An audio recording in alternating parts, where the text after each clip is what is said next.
ਗੌੜੀ ਗੁਆਰੇਰੀ ਮਹੱਲਾ ਤੀਜਾ। ਪੰਨਾ 160।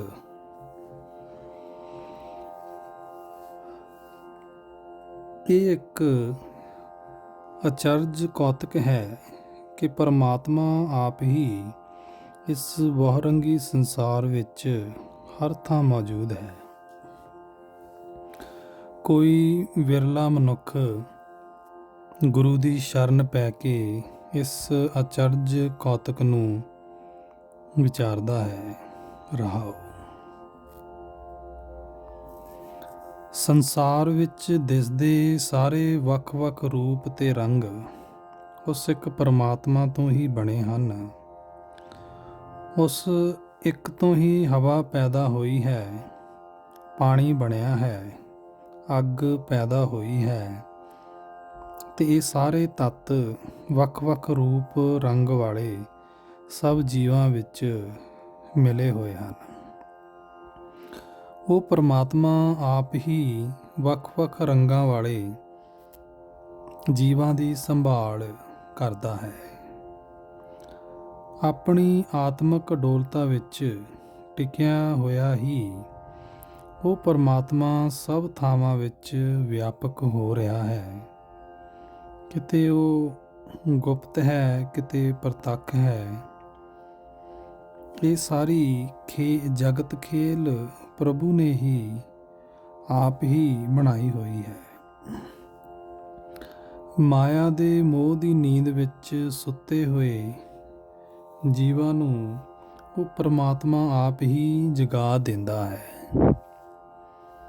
ਹਰੇਕ ਜੀਵ ਆਪਣੇ ਵੱਲੋਂ ਪਰਮਾਤਮਾ ਦੇ ਗੁਣ ਆਖ ਕੇ ਉਹਨਾਂ ਗੁਣਾਂ ਦਾ ਵਰਣਨ ਕਰਦਾ ਹੈ, ਪਰ ਕਿਸੇ ਜੀਵ ਪਾਸੋਂ ਉਸ ਦਾ ਮੁੱਲ ਨਹੀਂ ਪੈ ਸਕਦਾ। ਹਾਂ, ਜਿਹੜਾ ਮਨੁੱਖ ਸਤਿਗੁਰੂ ਦੇ ਸ਼ਬਦ ਵਿੱਚ ਜੁੜਦਾ ਹੈ, ਉਹ ਪਰਮਾਤਮਾ ਨਾਲ ਡੂੰਘੀ ਸਾਂਝ ਪਾ ਲੈਂਦਾ ਹੈ। ਇਸ ਬਹੁਰੰਗੀ ਸੰਸਾਰ ਦਾ ਮਾਲਕ ਪਰਮਾਤਮਾ ਹਰੇਕ ਜੀਵ ਦੀ ਅਰਜ਼ੋਈ ਸੁਣ ਕੇ ਹਰੇਕ ਦੀ ਸੰਭਾਲ ਕਰਦਾ ਹੈ ਤੇ ਅਰਦਾਸ ਸੁਣ ਕੇ ਹੀ ਜੀਵ ਨੂੰ ਗੁਰੂ ਦੇ ਸ਼ਬਦ ਵਿੱਚ ਜੋੜਦਾ ਹੈ। ਗੁਰ ਸ਼ਬਦ ਵਿੱਚ ਜੁੜਿਆ ਮਨੁੱਖ ਗੁਰੂ ਦੀ ਦੱਸੀ ਸੇਵਾ ਤੋਂ ਲੋਕ ਪਰਲੋਕ ਵਿੱਚ ਬੜਾ ਆਦਰ ਮਾਣ ਪ੍ਰਾਪਤ ਕਰਦਾ ਹੈ। ਇਹ ਨਾਨਕ, ਗੁਰੂ ਦੇ ਸ਼ਬਦ ਦੀ ਬਰਕਤ ਨਾਲ ਹੀ ਅਨੇਕਾਂ ਜੀਵ ਪਰਮਾਤਮਾ ਦੇ ਨਾਮ ਰੰਗ ਵਿੱਚ ਰੰਗੇ ਜਾਂਦੇ ਹਨ, ਪਰਮਾਤਮਾ ਦੇ ਨਾਮ ਵਿੱਚ ਲੀਨ ਹੋ ਜਾਂਦੇ ਹਨ।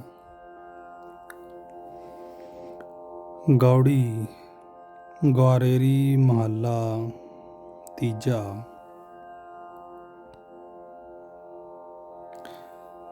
ਜਿਹੜਾ ਕੋਈ ਵਡਭਾਗੀ ਮਨੁੱਖ ਪੂਰੇ ਗੁਰੂ ਪਾਸੋਂ ਆਤਮਿਕ ਜੀਵਨ ਦੀ ਸੂਝ ਪ੍ਰਾਪਤ ਕਰਦਾ ਹੈ, ਉਹ ਆਤਮਿਕ ਅਡੋਲਤਾ ਵਿੱਚ ਟਿਕ ਕੇ ਮਾਇਆ ਦੇ ਹੱਲਿਆਂ ਵੱਲੋਂ ਸੁਚੇਤ ਰਹਿੰਦਾ ਹੈ।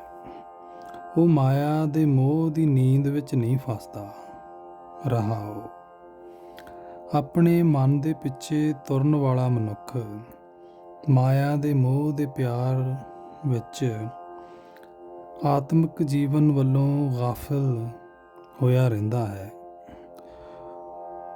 ਗੁਰੂ ਦੇ ਸਨਮੁਖ ਰਹਿਣ ਵਾਲਾ ਮਨੁੱਖ ਪਰਮਾਤਮਾ ਦੇ ਗੁਣਾਂ ਨਾਲ ਜਾਣ ਪਛਾਣ ਦੀ ਵਿਚਾਰ ਵਿੱਚ ਟਿਕ ਕੇ ਮਾਇਆ ਵੱਲੋਂ ਸੁਚੇਤ ਰਹਿੰਦਾ ਹੈ। ਜਿਹੜੇ ਮਨੁੱਖਾਂ ਦਾ ਪਰਮਾਤਮਾ ਦੇ ਨਾਮ ਨਾਲ ਪਿਆਰ ਪੈ ਜਾਂਦਾ ਹੈ, ਉਹ ਮਨੁੱਖ ਮਾਇਆ ਦੇ ਮੋਹ ਵੱਲੋਂ ਸੁਚੇਤ ਰਹਿੰਦੇ ਹਨ। ਵਿਕਾਰੀ ਮਨੁੱਖ, ਵਿਕਾਰਾਂ ਵਾਲੇ ਪਾਸੇ ਅੜੀ ਕਰਨ ਵਾਲਾ ਮਨੁੱਖ ਕਦੇ ਵੀ ਆਤਮਿਕ ਜੀਵਨ ਦੀ ਸਮਝ ਪ੍ਰਾਪਤ ਨਹੀਂ ਕਰ ਸਕਦਾ। ਉਹ ਗਿਆਨ ਦੀਆਂ ਗੱਲਾਂ ਵੀ ਕਰਦਾ ਹੈ ਤੇ ਮਾਇਆ ਵਿੱਚ ਖਚਿਤ ਹੁੰਦਾ ਰਹਿੰਦਾ ਹੈ।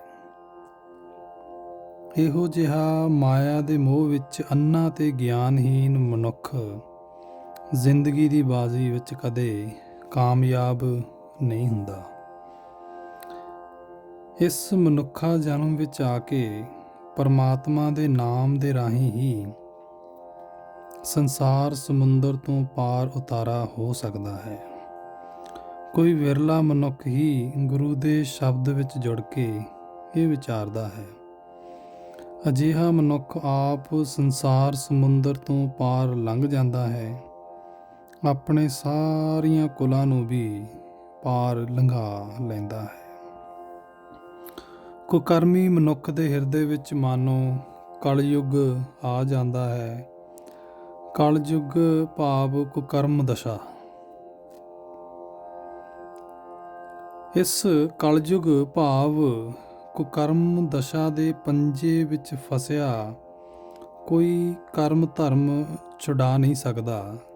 ਇਹ ਪਰਮਾਤਮਾ, ਇਹ ਨਾਨਕ, ਪਰਮਾਤਮਾ ਦੇ ਨਾਮ ਤੋਂ ਬਿਨਾ ਕੋਈ ਮਨੁੱਖ ਕਲਯੁੱਗ ਤੋਂ ਖਲਾਸੀ ਨਹੀਂ ਪਾ ਸਕਦਾ।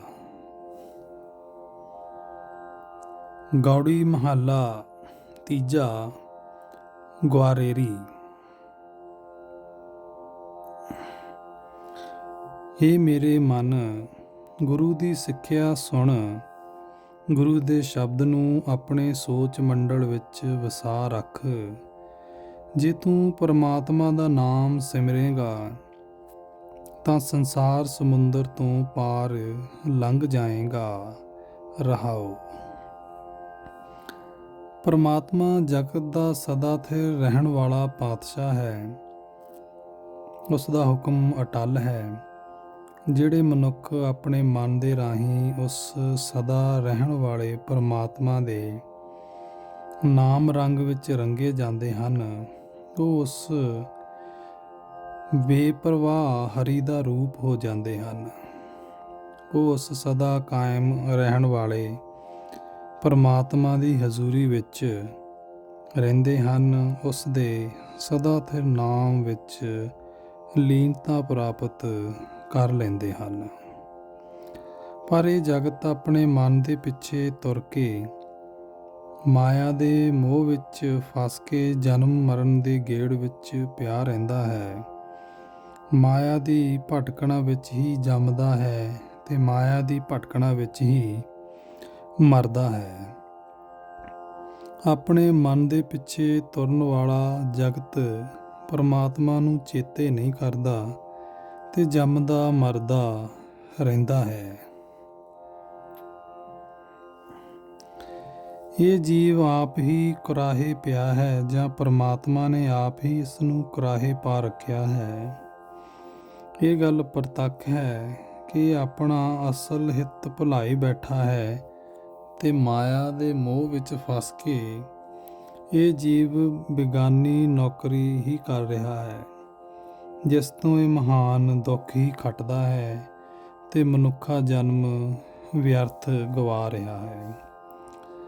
ਪਰਮਾਤਮਾ ਆਪਣੀ ਮਿਹਰ ਕਰਕੇ ਜਿਸ ਮਨੁੱਖ ਨੂੰ ਗੁਰੂ ਮਿਲਾਉਂਦਾ ਹੈ, ਉਹ ਮਨੁੱਖ ਮਾਇਆ ਦਾ ਮੋਹ ਛੱਡ ਕੇ ਕੇਵਲ ਪਰਮਾਤਮਾ ਦਾ ਨਾਮ ਸਿਮਰਦਾ ਹੈ ਤੇ ਆਪਣੇ ਅੰਦਰੋਂ ਮਾਇਆ ਵਾਲੀ ਭਟਕਣਾ ਦੂਰ ਕਰ ਲੈਂਦਾ ਹੈ।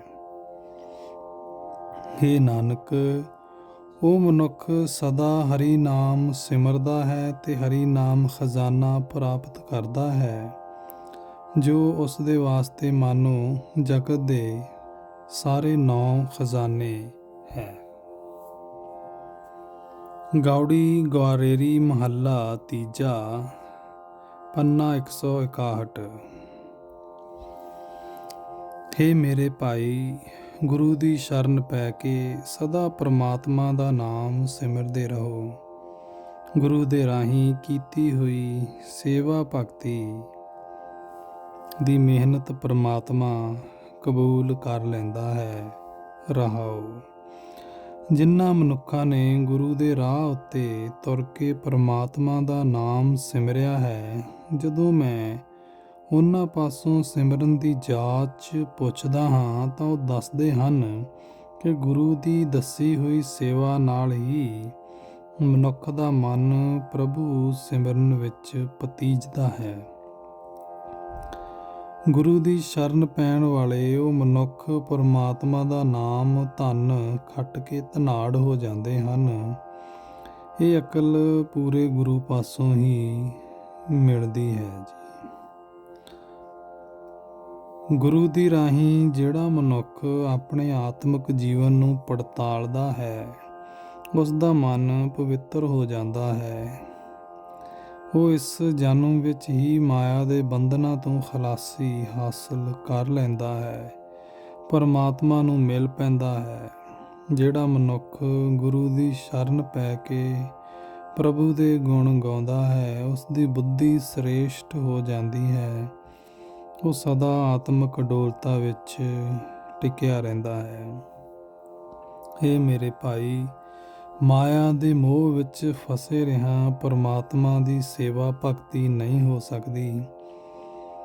ਹਉਮੈ ਇੱਕ ਵੱਡਾ ਜ਼ਹਿਰ ਹੈ, ਮਾਇਆ ਦਾ ਮੋਹ ਵੱਡਾ ਜ਼ਹਿਰ ਹੈ। ਇਹ ਜ਼ਹਿਰ ਮਨੁੱਖ ਦੇ ਆਤਮਿਕ ਜੀਵਨ ਨੂੰ ਮਾਰ ਮੁਕਾਉਂਦਾ ਹੈ। ਮਾਇਆ ਮਨੁੱਖ ਨੂੰ ਪੁੱਤਰ ਦੇ ਮੋਹ ਦੇ ਰਾਹੀਂ, ਪਰਿਵਾਰ ਦੇ ਮੋਹ ਦੇ ਰਾਹੀਂ, ਘਰ ਦੇ ਮੋਹ ਦੇ ਰਾਹੀਂ ਠੱਗਦੀ ਰਹਿੰਦੀ ਹੈ। ਮਾਇਆ ਦੇ ਮੋਹ ਵਿੱਚ ਅੰਨਾ ਹੋਇਆ ਮਨੁੱਖ ਆਪਣੇ ਮਨ ਦੇ ਪਿੱਛੇ ਤੁਰ ਕੇ ਜਨਮ ਮਰਨ ਦੇ ਗੇੜ ਵਿੱਚ ਪਿਆ ਰਹਿੰਦਾ ਹੈ। ਪਰਮਾਤਮਾ ਗੁਰੂ ਦੀ ਰਾਹੀਂ ਜਿਸ ਮਨੁੱਖ ਨੂੰ ਆਪਣੇ ਨਾਮ ਦੀ ਦਾਤ ਦਿੰਦਾ ਹੈ, ਉਹ ਮਨੁੱਖ ਉਸ ਦਾ ਸੇਵਕ ਬਣ ਜਾਂਦਾ ਹੈ। ਗੁਰੂ ਦੇ ਸ਼ਬਦ ਦੇ ਰਾਹੀਂ ਹੀ ਹਰ ਰੋਜ਼ ਪਰਮਾਤਮਾ ਦੀ ਭਗਤੀ ਹੋ ਸਕਦੀ ਹੈ।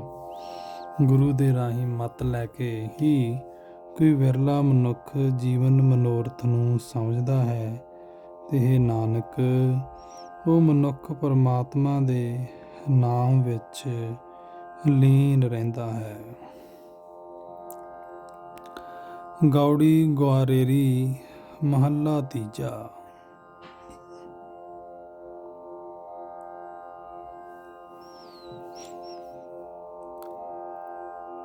ਇਹ ਮੇਰੇ ਮਨ, ਗੁਰੂ ਦੀ ਦੱਸੀ ਸਿੱਖਿਆ ਉੱਤੇ ਸ਼ੱਕ ਨਹੀਂ ਕਰਨਾ ਚਾਹੀਦਾ। ਗੁਰੂ ਦੀ ਦੱਸੀ ਸੇਵਾ ਭਗਤੀ ਕਰਕੇ ਆਤਮਿਕ ਜੀਵਨ ਦੇਣ ਵਾਲਾ ਹਰੀ ਨਾਮ ਰਸ ਪੀਣਾ ਚਾਹੀਦਾ ਹੈ। ਰਹਾਓ।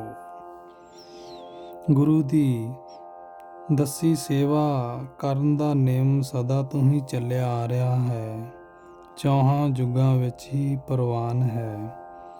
ਕੋਈ ਪੂਰਨ ਮਨੁੱਖ ਹੀ ਗੁਰੂ ਦੀ ਦੱਸੀ ਸੇਵਾ ਕਾਰ ਪੂਰੀ ਸ਼ਰਧਾ ਨਾਲ ਕਰਦਾ ਹੈ। ਜਿਹੜਾ ਮਨੁੱਖ ਗੁਰੂ ਦੀ ਦੱਸੀ ਕਾਰ ਪੂਰੀ ਸ਼ਰਧਾ ਨਾਲ ਕਰਦਾ ਹੈ, ਕਦੇ ਨਾ ਮੁੱਕਣ ਵਾਲਾ ਹਰੀ ਨਾਮ ਧਨ ਇਕੱਠਾ ਕਰ ਲੈਂਦਾ ਹੈ। ਉਸ ਧਨ ਵਿੱਚ ਕਦੇ ਘਾਟਾ ਨਹੀਂ ਪੈਂਦਾ। ਇਹ ਨਾਮ ਧਨ ਇਕੱਠਾ ਕਰਨ ਵਾਲਾ ਮਨੁੱਖ ਇਸ ਲੋਕ ਵਿੱਚ ਸਦਾ ਆਤਮਿਕ ਆਨੰਦ ਮਾਣਦਾ ਹੈ। ਪ੍ਰਭੂ ਦੀ ਹਜ਼ੂਰੀ ਵਿੱਚ ਵੀ ਉਸ ਨੂੰ ਸ਼ੋਭਾ ਮਿਲਦੀ ਹੈ।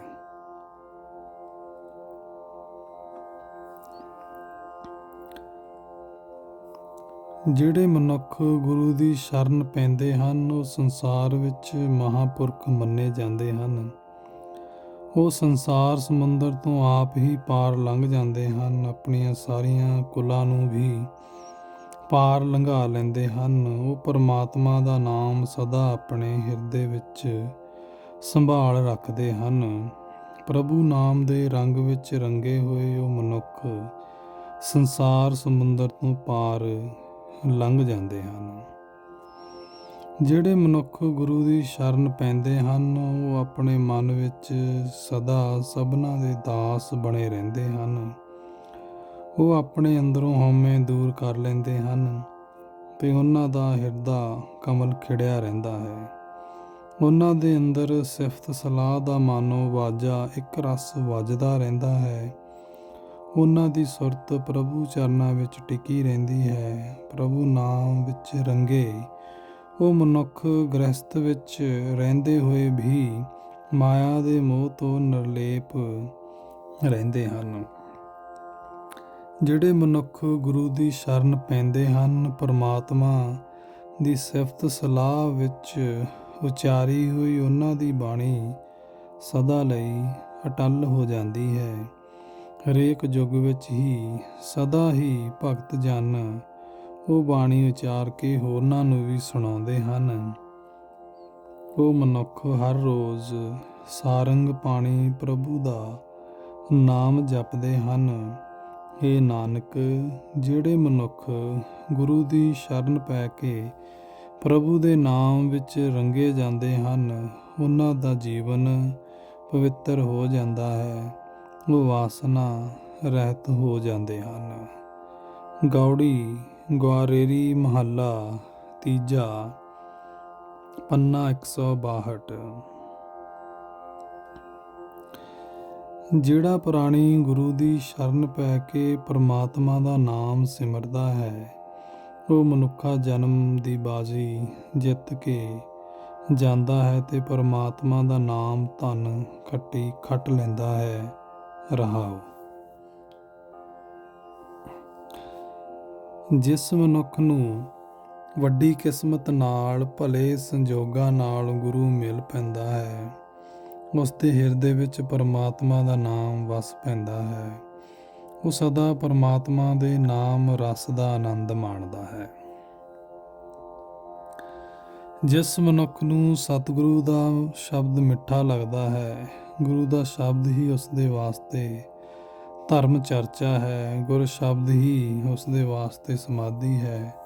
ਪਰ ਕਿਸੇ ਵਿਰਲੇ ਭਾਗਾਂ ਵਾਲੇ ਮਨੁੱਖ ਨੇ ਗੁਰੂ ਦੀ ਕਿਰਪਾ ਨਾਲ ਗੁਰੂ ਦੇ ਮਿੱਠੇ ਸ਼ਬਦ ਦਾ ਰਸ ਚੱਖ ਕੇ ਵੇਖਿਆ ਹੈ।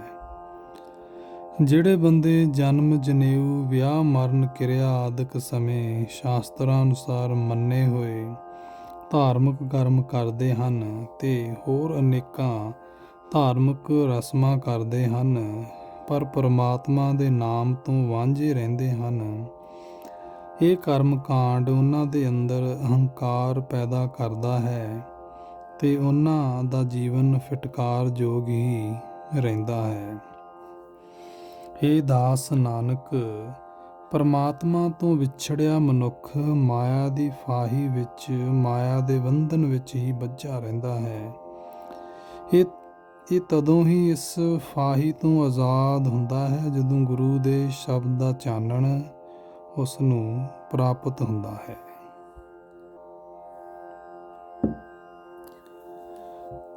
ਮਹੱਲਾ ਤੀਜਾ, ਗੌੜੀ ਬੈਰਾਗਣ, ਪੰਨਾ 162। ਹੇ ਭਾਈ, ਆਮ ਭੁਲੇਖਾ ਇਹ ਹੈ ਕਿ ਜੀਵ ਪ੍ਰਭੂ ਤੋਂ ਵੱਖਰੀ ਆਪਣੀ ਹਸਤੀ ਮੰਨ ਕੇ ਆਪਣੇ ਆਪ ਨੂੰ ਕਰਮਾਂ ਦੇ ਕਾਰਨ ਵਾਲੇ ਸਮਝਦੇ ਹਨ। ਤੂੰ ਆਪਣਾ ਇਹ ਭੁਲੇਖਾ, ਇਹ ਸ਼ਰਧਾ ਬਣਾ ਕੇ ਦੂਰ ਕਰ ਕਿ ਪ੍ਰਭੂ ਜਿਹੋ ਜਿਹਾ ਕਿਸੇ ਜੀਵ ਨੂੰ ਬਣਾਉਂਦਾ ਹੈ ਤਿਹੋ ਜਿਹਾ ਉਹ ਜੀਵ ਬਣ ਜਾਂਦਾ ਹੈ। ਉਸੇ ਹੀ ਪਾਸੇ ਜੀਵ ਰੁੱਝੇ ਰਹਿੰਦੇ ਹਨ। ਰਹਾਉ। ਧਰਤੀ ਤੇ ਬੱਦਲ ਦਾ ਦ੍ਰਿਸ਼ਟਾਂਤ ਦੇਖ ਲਵੋ। ਜਿਹੋ ਜਿਹੀ ਧਰਤੀ ਹੈ ਤਿਹੋ ਜਿਹਾ ਇਸ ਦੇ ਉੱਪਰਲਾ ਬੱਦਲ ਹੈ ਜੋ ਵਰਖਾ ਕਰਦਾ ਹੈ। ਧਰਤੀ ਵਿੱਚ ਵੀ ਉਹੋ ਜਿਹਾ ਪਾਣੀ ਹੈ ਜਿਹੋ ਜਿਹਾ ਬੱਦਲ ਵਿੱਚ ਹੈ। ਖੂਹ ਪੁੱਟਿਆਂ ਜਿਵੇਂ ਧਰਤੀ 'ਚੋਂ ਪਾਣੀ ਨਿਕਲ ਆਉਂਦਾ ਹੈ, ਜਿਵੇਂ ਬੱਦਲ ਵੀ ਪਾਣੀ ਦੀ ਵਰਖਾ ਕਰਦੇ ਫਿਰਦੇ ਹਨ। ਜੀਵ ਆਤਮਾ ਤੇ ਪਰਮਾਤਮਾ ਦਾ ਫਰਕ ਇਉਂ ਹੀ ਸਮਝੋ ਜਿਵੇਂ ਧਰਤੀ ਦਾ ਪਾਣੀ ਦੇ ਬੱਦਲਾਂ ਦਾ ਪਾਣੀ ਹੈ। ਪਾਣੀ ਇੱਕੋ ਹੀ ਹੈ, ਪਾਣੀ ਉਹੀ ਹੈ। ਜੀਵ ਚਾਹੇ ਮਾਇਆ ਵਿੱਚ ਫਸਿਆ ਹੈ, ਚਾਹੇ ਉੱਚੀਆਂ ਉਡਾਰੀਆਂ ਲਾ ਰਿਹਾ ਹੈ ਇੱਕੋ ਹੀ ਪਰਮਾਤਮਾ ਦੀ ਅੰਸ਼। ਕੀ ਇਸਤਰੀ ਕੀ ਮਰਦ ਤੇਥੋਂ ਆਕੀ ਹੋ ਕੇ ਕੋਈ ਕੁਝ ਨਹੀਂ ਕਰ ਸਕਦੇ। ਇਹ ਸਭ ਇਸਤਰੀਆਂ ਤੇ ਮਰਦ ਸਦਾ ਤੇਰੇ ਹੀ ਵੱਖ-ਵੱਖ ਰੂਪ ਹਨ ਤੇ ਆਖਰ ਤੇਰੇ ਵਿੱਚ ਹੀ ਸਮਾ ਜਾਂਦੇ ਹਨ। ਪਰਮਾਤਮਾ ਦੀ ਯਾਦ ਤੋਂ ਭੁੱਲ ਕੇ ਜੀਵ ਅਨੇਕਾਂ ਜਨਮਾਂ ਵਿੱਚ ਪਏ ਰਹਿੰਦੇ ਹਨ। ਜਦੋਂ ਪਰਮਾਤਮਾ ਦਾ ਗਿਆਨ ਪ੍ਰਾਪਤ ਹੋ ਜਾਂਦਾ ਹੈ, ਤਦੋਂ ਕੁਰਾਹੇ ਜਾਣੋਂ ਹਟ ਜਾਂਦੇ ਹਨ। ਜੇ ਜੀਵ ਗੁਰੂ ਦੇ ਸ਼ਬਦ ਵਿੱਚ ਟਿਕੇ ਰਹਿਣ ਤਾਂ ਇਹ ਸਮਝ ਪੈਂਦੀ ਹੈ ਕਿ ਜਿਸ ਪਰਮਾਤਮਾ ਦਾ ਇਹ ਜਗਤ ਬਣਾਇਆ ਹੋਇਆ ਹੈ, ਉਹੀ ਇਸ ਨੂੰ ਚੰਗੀ ਤਰ੍ਹਾਂ ਸਮਝਦਾ ਹੈ। ਹੇ ਪ੍ਰਭੂ, ਸਭ ਥਾਂ ਤੇਰਾ ਹੀ ਹੁਕਮ ਵਰਤ ਰਿਹਾ ਹੈ। ਹਰ ਥਾਂ ਤੂੰ ਆਪ ਹੀ ਮੌਜੂਦ ਹੈ। ਜਿਸ ਮਨੁੱਖ ਦੇ ਅੰਦਰ ਇਹ ਨਿਸ਼ਚਾ ਬਣ ਜਾਏ, ਉਸ ਨੂੰ ਭੁਲੇਖਾ ਕਿੱਥੇ ਰਹਿ ਜਾਂਦਾ ਹੈ। ਹੇ ਨਾਨਕ, ਜਿਨ੍ਹਾਂ ਮਨੁੱਖਾਂ ਦੇ ਅੰਦਰੋਂ ਅਨੇਕਤਾ ਦਾ ਭੁਲੇਖਾ ਦੂਰ ਹੋ ਜਾਂਦਾ ਹੈ, ਉਹਨਾਂ ਦੀ ਸੁਰਤ ਪਰਮਾਤਮਾ ਦੀ ਜੋਤ ਵਿੱਚ ਮਿਲੀ ਰਹਿੰਦੀ ਹੈ। ਜਿਵੇਂ ਹਵਾ, ਪਾਣੀ ਆਦਿਕ ਹਰੇਕ ਤੱਤ ਆਪਣੇ ਤੱਤ ਨਾਲ ਮਿਲ ਜਾਂਦਾ ਹੈ, ਅਜਿਹੇ ਮਨੁੱਖ ਮੁੜ-ਮੁੜ ਜਨਮ ਵਿੱਚ ਨਹੀਂ ਆਉਂਦੇ। ਗੌੜੀ ਬੈਰਾਗਣ ਮਹੱਲਾ ਤੀਜਾ। ਹੇ ਮੇਰੇ ਮਨ, ਗੁਰੂ ਦੇ ਚਰਨਾਂ ਵਿੱਚ ਸੁਰਤ ਜੋੜ। ਗੁਰੂ ਦੀ ਸ਼ਰਨ ਵਿੱਚ ਪੈ ਕੇ ਪਰਮਾਤਮਾ ਦਾ ਨਾਮ ਖਜ਼ਾਨਾ ਇਕੱਠਾ ਕਰ ਲੈ। ਇਹ ਤੈਨੂੰ ਪਰਮਾਤਮਾ ਦੀ ਹਜ਼ੂਰੀ ਵਿੱਚ ਤੇਰੇ ਕੀਤੇ ਕਰਮਾਂ ਦਾ ਲੇਖਾ ਕਰਨ ਵੇਲੇ ਸੁਰਖਰੂ ਕਰੇਗਾ। ਰਹਾਓ। ਜਦ ਤੱਕ ਇਹ ਜਗਤ ਮਾਇਆ ਦੇ ਮੋਹ ਵਿੱਚ ਬੱਝਾ ਹੋਇਆ ਹੈ, ਤਦ ਤੱਕ ਇਹ ਸਾਰਾ ਜਗਤ ਆਤਮਕ ਮੌਤ ਦੇ ਕਾਬੂ ਵਿੱਚ ਆਇਆ ਰਹਿੰਦਾ ਹੈ। ਆਪਣੇ ਮਨ ਦੇ ਪਿੱਛੇ ਤੁਰਨ ਵਾਲੇ ਮਨੁੱਖ ਸਾਰੇ ਕੰਮ ਹਉਮੈ ਦੇ ਆਸਰੇ ਕਰਦੇ ਹਨ ਤੇ ਉਹਨਾਂ ਨੂੰ ਆਤਮਕ ਮੌਤ ਦੀ ਹੀ ਸਜ਼ਾ ਮਿਲਦੀ ਹੈ। ਮਾਇਆ ਦੇ ਮੋਹ ਵਿੱਚ ਬੱਝੇ ਹੋਏ ਜੀਵ 84 ਲੱਖ ਜੂਨਾਂ ਵਿੱਚ ਫਿਰਦੇ ਹਨ। ਆਪਣੇ ਮਨ ਦੇ ਹਠ ਦੇ ਕਾਰਨ ਮਾਇਆ ਦੇ ਮੋਹ ਵਿੱਚ ਫਸਿਆ ਜੀਵ ਜਨਮ ਮਰਨ ਦੇ ਗੇੜ ਵਿੱਚ ਪਿਆ ਰਹਿੰਦਾ ਹੈ। ਜਿਹੜਾ ਮਨੁੱਖ ਗੁਰੂ ਦੇ ਸ਼ਬਦ ਦੀ ਕਦਰ ਨੂੰ ਨਹੀਂ ਸਮਝਦਾ, ਉਹ ਮੁੜ-ਮੁੜ ਜੂਨਾਂ ਵਿੱਚ ਪੈਂਦਾ ਹੈ। ਜਿਹੜਾ ਮਨੁੱਖ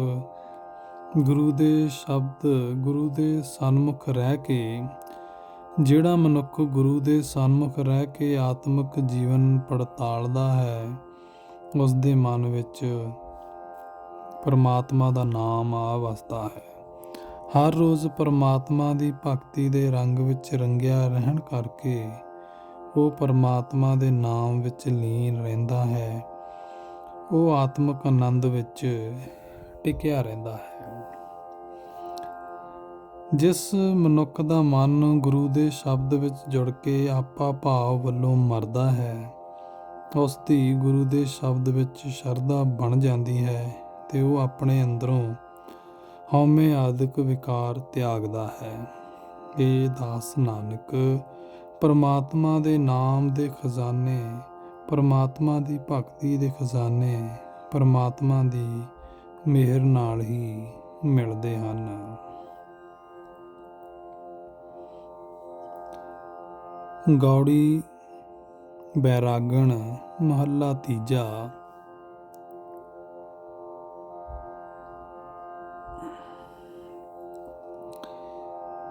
ਹੇ ਸਤਸੰਗੀ, ਹੇ ਭੈਣ, ਦੱਸੋ ਪਤੀ ਪ੍ਰਭੂ ਕਿਸ ਤਰੀਕੇ ਨਾਲ ਮਿਲ ਸਕਦਾ ਹੈ, ਜਿਹੜਾ ਇਸ ਲੋਕ ਵਿੱਚ ਪਰਲੋਕ ਵਿੱਚ ਸਭ ਥਾਂ ਵਸਦਾ ਹੈ।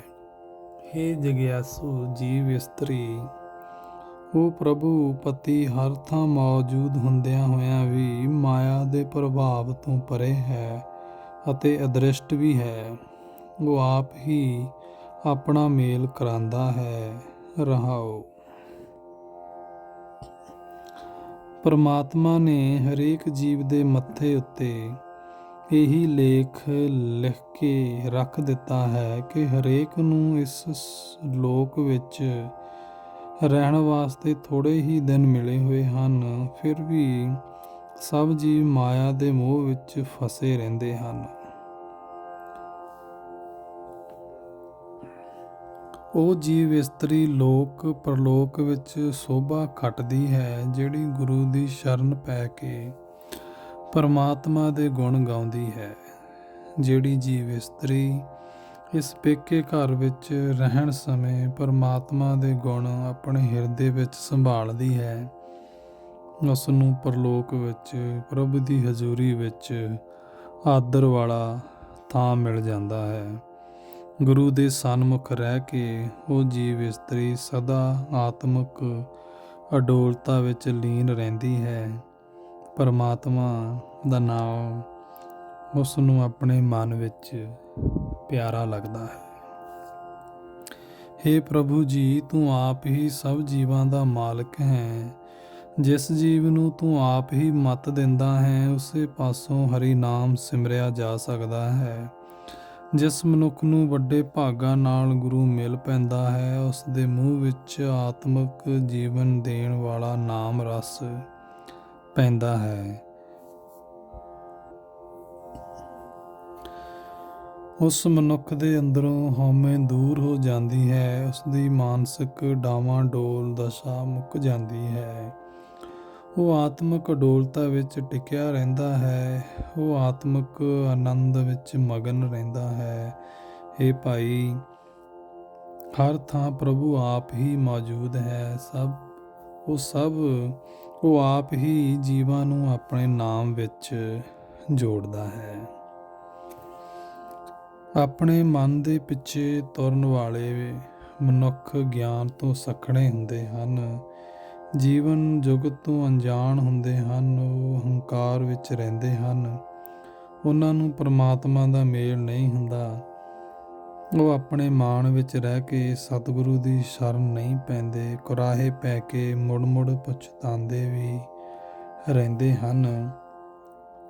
ਉਹ ਮਨੁੱਖ ਜਨਮ ਮਰਨ ਦੇ ਗੇੜ ਵਿੱਚ ਪਏ ਰਹਿੰਦੇ ਹਨ। ਇਸ ਗੇੜ ਵਿੱਚ ਉਹਨਾਂ ਦਾ ਆਤਮਿਕ ਜੀਵਨ ਗਲ ਜਾਂਦਾ ਹੈ। ਮੇਰੇ ਕਰਤਾਰ ਨੂੰ ਇਹੀ ਚੰਗਾ ਲੱਗਦਾ ਹੈ ਕਿ ਆਪਣੇ ਮਨ ਪਿੱਛੇ ਤੁਰਨ ਵਾਲੇ ਮਨੁੱਖ ਜਨਮ ਮਰਨ ਵਿੱਚ ਹੀ ਭਟਕਦੇ ਰਹਿਣ। ਜਿਸ ਵਡਭਾਗੀ ਮਨੁੱਖ ਦੇ ਮੱਥੇ ਉੱਤੇ ਮੇਰੇ ਹਰੀ ਪ੍ਰਭੂ ਨੇ ਆਪਣੀ ਧੁਰ ਦਰਗਾਹ ਤੋਂ ਬਖਸ਼ਿਸ਼ ਦਾ ਅਟੱਲ ਲੇਖ ਲਿਖ ਦਿੱਤਾ, ਉਸ ਨੂੰ ਸਭ ਵਿਕਾਰਾਂ ਤੋਂ ਹੱਥ ਦੇ ਕੇ ਬਚਾਉਣ ਵਾਲਾ ਸੂਰਮਾ ਗੁਰੂ ਮਿਲ ਪੈਂਦਾ ਹੈ। ਗੁਰੂ ਦੀ ਕਿਰਪਾ ਨਾਲ ਉਹ ਸਦਾ ਪਰਮਾਤਮਾ ਦਾ ਨਾਮ ਸਿਮਰਦਾ ਹੈ। ਇਹ ਭਾਈ, ਪਰਮਾਤਮਾ ਦਾ ਨਾਮ ਹੀ ਮੇਰਾ ਪਿਓ ਹੈ, ਨਾਮ ਹੀ ਮੇਰੀ ਮਾਂ ਹੈ। ਪਰਮਾਤਮਾ ਦਾ ਨਾਮ ਹੀ ਮੇਰਾ ਸੰਬੰਧੀ ਹੈ, ਮੇਰਾ ਵੀਰ ਹੈ। ਮੈਂ ਸਦਾ ਪਰਮਾਤਮਾ ਦੇ ਦਰ ਤੇ ਹੀ ਅਰਜ਼ੋਈ ਕਰਦਾ ਹਾਂ ਕਿ ਹੇ ਪ੍ਰਭੂ, ਹੇ ਹਰੀ, ਇਹ ਨਾਨਕ ਤੇਰਾ ਨਿਮਾਣਾ ਦਾਸ ਹੈ, ਇਸ ਉੱਤੇ ਬਖਸ਼ਿਸ਼ ਕਰਕੇ ਇਸ ਨੂੰ ਆਪਣੇ ਚਰਨਾਂ ਵਿੱਚ ਜੋੜੀ ਰੱਖ।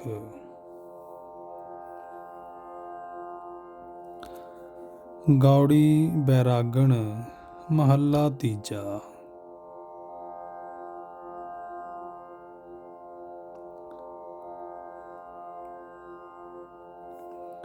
ਹੇ ਸੰਤ ਜਨੋ, ਜਿਸ ਪਰਮਾਤਮਾ ਦਾ ਦਰਸ਼ਨ ਕਰਕੇ ਮੇਰੇ ਅੰਦਰ ਆਤਮਿਕ ਜੀਵਨ ਪੈਦਾ ਹੁੰਦਾ ਹੈ, ਦੱਸੋ ਉਸ ਨੂੰ ਕਿਸ ਤਰੀਕੇ ਨਾਲ ਮਿਲਿਆ ਜਾ ਸਕਦਾ ਹੈ। ਉਸ ਪ੍ਰਭੂ ਤੋਂ ਵਿਛੜ ਕੇ ਮੈਂ ਰਤਾ ਭਰ ਸਮੇਂ ਲਈ ਵੀ ਆਤਮਿਕ ਜੀਵਨ ਜਿਉ ਨਹੀਂ ਸਕਦੀ। ਹੇ ਸੰਤ ਜਨੋ, ਮੈਨੂੰ ਗੁਰੂ ਨਾਲ ਮਿਲਾਵੋ ਤਾਂ ਜੋ ਗੁਰੂ ਦੀ ਕਿਰਪਾ ਨਾਲ ਮੈਂ ਪਰਮਾਤਮਾ ਦਾ ਰਸ, ਪਰਮਾਤਮਾ ਦਾ ਨਾਮ ਰਸ ਪੀ ਸਕਾਂ। ਰਹਾਓ। ਜਿਨ੍ਹਾਂ ਮਨੁੱਖਾਂ ਨੇ ਗੁਰੂ ਪਾਸੋਂ ਪਰਮਾਤਮਾ ਨਾਲ ਡੂੰਘੀ ਸਾਂਝ ਪਾਉਣੀ ਸਿੱਖ ਲਈ, ਜਗਤ ਦੇ ਮੂਲ ਪਰਮਾਤਮਾ ਦੇ ਗੁਣਾਂ ਨੂੰ ਵਿਚਾਰਨਾ ਸਿੱਖ ਲਿਆ, ਪਰਮਾਤਮਾ ਦਾ ਨਾਮ ਸਿਮਰ ਸਿਮਰ ਕੇ ਉਹਨਾਂ ਦੀ ਮੱਤ, ਜੋ ਪਹਿਲਾਂ ਵਿਕਾਰਾਂ ਦੇ ਕਾਰਨ ਮੈਲੀ ਹੋਈ ਪਈ ਸੀ, ਨਿਖਰ ਪਈ। ਕਲਿਆਣ ਸਰੂਪ ਪਰਮਾਤਮਾ ਨੇ ਉਹਨਾਂ ਦੇ ਅੰਦਰੋਂ ਮਾਇਆ ਦਾ ਪ੍ਰਭਾਵ ਮਿਟਾ ਦਿੱਤਾ। ਉਹਨਾਂ ਦੇ ਅੰਦਰੋਂ ਮਾਇਆ ਦਾ ਮੋਹ ਹਨੇਰਾ ਦੂਰ ਕਰ ਦਿੱਤਾ, ਪਰ ਪਰਮਾਤਮਾ ਦਾ ਨਾਮ ਉਹਨਾਂ ਨੂੰ ਹੀ ਪਿਆਰਾ ਲੱਗਦਾ ਹੈ। ਉਹਨਾਂ ਦੇ ਮੱਥੇ ਉੱਤੇ ਧੁਰੋਂ ਆਪ ਪਰਮਾਤਮਾ ਨੇ ਆਪਣੇ ਨਾਮ ਦੀ ਦਾਤ ਦਾ ਲੇਖ ਲਿਖ ਦਿੱਤਾ। ਹੇ ਸੰਤ ਜਨੋ, ਪਿਆਰੇ ਗੁਰੂ ਦੀ ਮਿਹਰ ਨਾਲ ਮੈਂ ਨਿੱਤ ਪਰਮਾਤਮਾ ਦੇ ਗੁਣ ਗਾਉਂਦਾ ਹਾਂ। ਮੈਂ ਨਿੱਤ ਪਰਮਾਤਮਾ ਦਾ ਨਾਮ ਸੁਣਦਾ ਹਾਂ। ਉਸ ਪਰਮਾਤਮਾ ਨੇ ਮੈਨੂੰ ਉੱਚੀ ਆਤਮਿਕ ਅਵਸਥਾ ਬਖਸ਼ ਦਿੱਤੀ ਹੈ। ਗੁਰੂ ਪਾਸੋਂ ਮੈਂ ਪਰਮਾਤਮਾ ਦਾ ਨਾਮ ਦਾ ਸਵਾਦ ਹਾਸਲ ਕੀਤਾ ਹੈ। ਹੁਣ ਮੇਰਾ ਮਨ, ਮੇਰਾ ਤਨ ਉਸ ਸਵਾਦ ਵਿੱਚ ਮਗਨ ਰਹਿੰਦਾ ਹੈ। ਇਹ ਸੰਤ ਜਨੋ, ਜਿਸ ਗੁਰੂ ਨੇ ਮੈਨੂੰ ਪਰਮਾਤਮਾ ਦੀ ਭਗਤੀ ਦੀ ਦਾਤ ਦਿੱਤੀ ਹੈ, ਮੇਰੇ ਵਾਸਤੇ ਤਾਂ ਉਹ ਸਤਿਪੁਰਖ ਗੁਰੂ ਸਦਾ ਹੀ ਸਲਾਹੁਣਯੋਗ ਹੈ। ਜਿਸ ਪਾਸੋਂ ਮੈਂ ਪਰਮਾਤਮਾ ਦਾ ਨਾਮ ਪ੍ਰਾਪਤ ਕੀਤਾ ਹੈ, ਉਸ ਗੁਰੂ ਨੂੰ ਮੈਂ ਆਪਣਾ ਬਣਾ ਲਿਆ ਹੈ। ਹੇ ਭਾਈ, ਸਾਰੇ ਜਗਤ ਦਾ ਸ਼ਹਿਨਸ਼ਾਹ ਪਰਮਾਤਮਾ ਸਭ ਜੀਵਾਂ ਨੂੰ ਸਭ ਗੁਣਾਂ ਦੀ ਦਾਤ ਦੇਣ ਵਾਲਾ ਹੈ। ਅਸੀਂ ਜੀਵ ਔਗੁਣਾਂ ਨਾਲ ਭਰੇ ਰਹਿੰਦੇ ਹਾਂ। ਜਿਵੇਂ ਪੱਥਰ ਪਾਣੀ ਵਿੱਚ ਡੁੱਬ ਜਾਂਦੇ ਹਨ, ਤਿਵੇਂ ਅਸੀਂ ਪਾਪੀ ਜੀਵ ਵਿਕਾਰਾਂ ਦੇ ਸਮੁੰਦਰ ਵਿੱਚ ਡੁੱਬੇ ਰਹਿੰਦੇ ਹਾਂ। ਪਰਮਾਤਮਾ ਸਾਨੂੰ ਗੁਰੂ ਦੀ ਮੱਤ ਦੇ ਕੇ ਉਸ ਸਮੁੰਦਰ ਵਿੱਚੋਂ ਪਾਰ ਲੰਘਾਉਂਦਾ ਹੈ। ਹੇ ਪ੍ਰਭੂ, ਤੂੰ ਪਵਿੱਤਰ ਸਰੂਪ ਵਾਲਾ ਹੈ, ਤੂੰ ਗੁਣ ਬਖਸ਼ਣ ਵਾਲਾ ਹੈ। ਅਸੀਂ ਸਭ ਜੀਵ ਔਗੁਣਾਂ ਨਾਲ ਭਰੇ ਪਏ ਹਾਂ। ਹੇ ਹਰੀ, ਅਸੀਂ ਤੇਰੀ ਸ਼ਰਨ ਆਏ ਹਾਂ। ਸਾਨੂੰ ਔਗੁਣਾਂ ਤੋਂ ਬਚਾ ਲੈ। ਸਾਨੂੰ ਮੂਰਖਾਂ ਨੂੰ, ਮਹਾਂਮੂਰਖਾਂ ਨੂੰ ਵਿਕਾਰਾਂ ਦੇ ਸਮੁੰਦਰ ਵਿੱਚੋਂ ਪਾਰ ਲੰਘਾ ਲੈ। ਜਿਨ੍ਹਾਂ ਮਨੁੱਖਾਂ ਨੇ ਪਰਮਾਤਮਾ ਨੂੰ ਆਪਣੇ ਮਨ ਵਿੱਚ ਸਦਾ ਲਈ ਸਿਮਰਿਆ ਹੈ, ਉਹ ਗੁਰੂ ਦੇ ਮੱਤ ਤੇ ਤੁਰ ਕੇ ਸਦਾ ਆਤਮਿਕ ਅਡੋਲਤਾ ਮਾਣਦੇ ਹਨ, ਆਤਮਿਕ ਆਨੰਦ ਮਾਣਦੇ ਹਨ। ਜਿਨ੍ਹਾਂ ਨੂੰ ਹਰੀ ਪ੍ਰਭੂ ਸੱਜਣ ਮਿਲ ਪੈਂਦਾ ਹੈ, ਉਹ ਆਪਣੇ ਹਿਰਦੇ ਘਰ ਵਿੱਚ ਪਰਮਾਤਮਾ ਦੀ ਸਿਫਤ ਸਲਾਹ ਦਾ ਗੀਤ ਗਾਉਂਦੇ ਰਹਿੰਦੇ ਹਨ। ਹੇ ਹਰੀ, ਹੇ ਪ੍ਰਭੂ, ਮਿਹਰ ਕਰ, ਮੇਰੀ ਬੇਨਤੀ ਸੁਣ, ਮੈਨੂੰ ਆਪਣੇ ਨਾਮ ਦਾ ਸਿਮਰਨ ਦੇ। ਹੇ ਪ੍ਰਭੂ, ਤੇਰਾ ਦਾਸ ਨਾਨਕ ਤੇਰੇ ਦਰ ਤੋਂ ਉਹਨਾਂ ਮਨੁੱਖਾਂ ਦੇ ਚਰਨਾਂ ਦੀ ਧੂੜ ਮੰਗਦਾ ਹੈ, ਜਿਨ੍ਹਾਂ ਨੂੰ ਤੇਰੀ ਮਿਹਰ ਨਾਲ ਗੁਰੂ ਮਿਲ ਪਿਆ ਹੈ।